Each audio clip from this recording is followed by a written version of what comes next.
fundamentals. Those basics that build the foundation for accomplishment, productivity, success, and lifestyle. Fundamentals form the beginning, the basis, the reality from which everything else flows. And remember, there are no new fundamentals.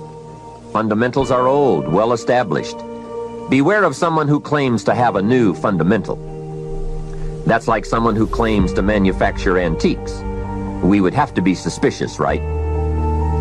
So fundamentals, basics, they are so very important to understand and consider and practice if you wish for the good life. And may I add here, make sure you don't go looking for the exotic answers to success. Success is a very basic process. It doesn't fall out of the sky. It doesn't have any mysteries, nor does it fall into the realm of the miraculous. Success is merely a natural result that comes from the consistent operation of the practical fundamentals. As someone wisely remarked, to be successful, you don't have to do extraordinary things. Just do ordinary things extraordinarily well. Mr. Schoaf, my teacher, gave me many great phrases I'll always remember. One of them was, there are always about a half dozen things that make 80% of the difference. What a key thought, a half dozen things. Whether we are working on our health, wealth, personal goals, or professional enterprise, the difference between our ultimate success or inevitable failure lies in the degree to which we are willing to seek out, study, and to go to work on those half dozen things. For a farmer to reap a plentiful harvest in the fall, for example, the major basics are fairly obvious. Soil, seed, water, sunshine, nourishment, and care. Each fundamental being equally in need of study and attention, for together they bring about the best chance for a successful harvest. A good question to ask before undertaking any project or setting any new objective, then, is what are the most important half dozen things that will make the major difference in how it works out?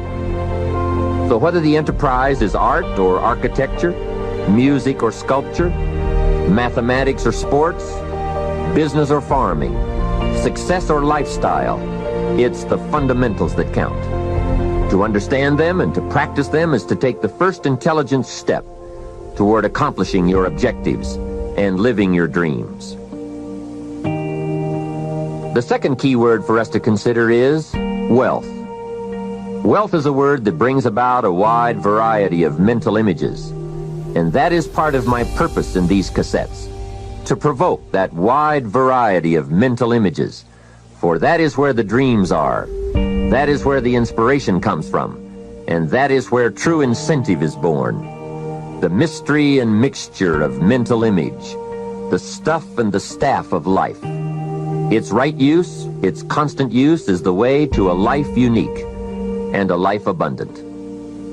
Now, to one, wealth means having enough financial substance to be able to do whatever you wish to do with your life.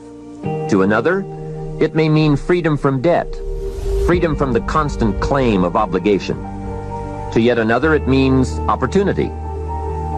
And to many, wealth means $1 million. That's a unique word, millionaire. It rings of success, freedom, power, influence, pleasure, possibility, benevolence, and excitement. Not a bad mental image. Now we could talk of the wealth of experience, the wealth of friends, the wealth of love, the wealth of family, the wealth of culture. Wealth of many kinds.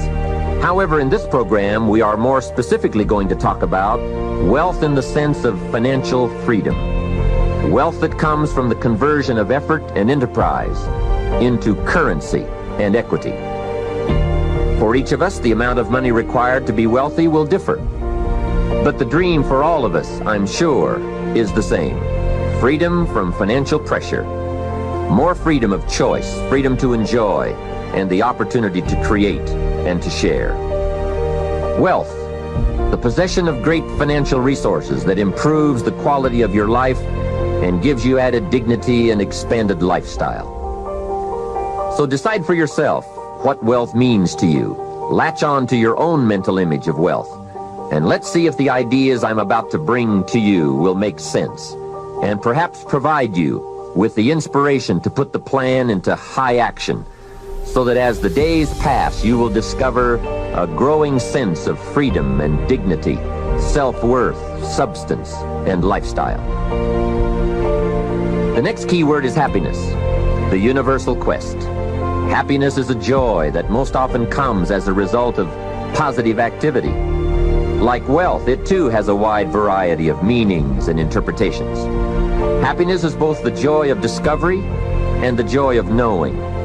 It is a result of an awareness of the full range of life, the color, the sound, the harmony.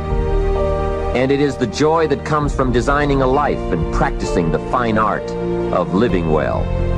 Happiness is being able to explore the offerings of life by perception, response, and enjoyment. Happiness is both receiving and sharing, reaping and bestowing. It is being able to feast on harmony as well as food, on ideas as well as bread. Happiness is the deliberate act to create a wider world of experience and awareness. Happiness is having a handle on disappointment. It is being in control of both emotion and circumstance.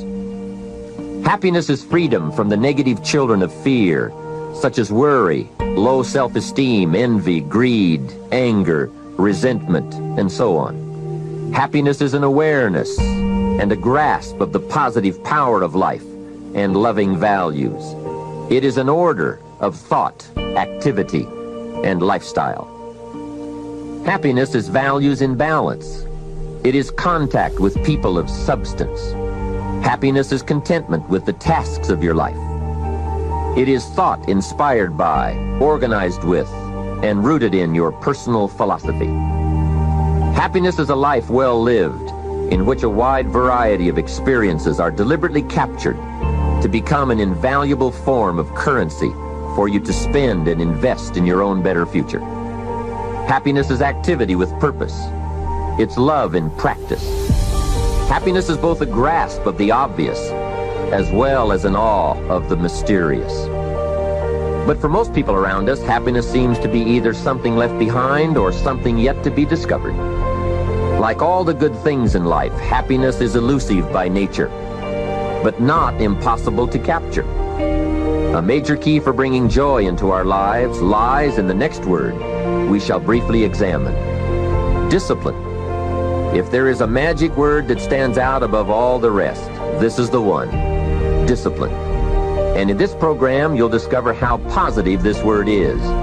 Discipline is the bridge between thought and accomplishment, the bridge between inspiration and value achievement, the bridge between necessity and productivity. Remember, all good things are upstream. The passing of time takes us a-drifting, and drifting only brings us the negative, the disastrous, the disappointment, and the failure. Failure is not a cataclysmic event. It is not generally the result of one major incident, but rather a long list of accumulated little failings. Failing in life is failing to think today, failing to act today, failing to care, to strive, to climb, to learn, to keep trying day by day. If your goal requires that you write 10 letters today and you write only 3, you are down 7 letters. If you want to make 5 calls and you only make 1, you are down 4 on calls. If your plan calls for saving $10 today and you save none, you're down $10 today. Now the danger is looking at an undisciplined day and concluding that no great harm has been done. It doesn't seem like such a bad day. But add up these days to make a year, and then add up those years to make a lifetime, and perhaps you can now see how repeating today's small failures can easily turn your life into a major disaster. Success, on the other hand, is just the same process in reverse. If you plan to make 10 calls and you end the day making 15, now you're up 5 calls.